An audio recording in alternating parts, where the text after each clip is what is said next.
A brain is visible inside a man's head. The camera zooms in on an area at the base of the brain, and the image changes to what might be seen through a microscope. It shows a network of nerve cells. Between some of them, there are lumpy clumps and scattered fibrous tangles. A plaque is an abnormal cluster of protein fragments. Such clusters can be found between nerve cells in the brain of someone with Alzheimer's.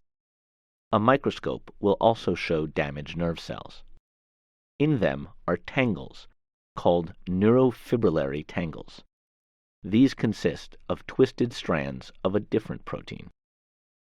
The neurons fire and send signals that look like electric charges to other neurons. Together, the plaque and tangles cause structural and chemical problems.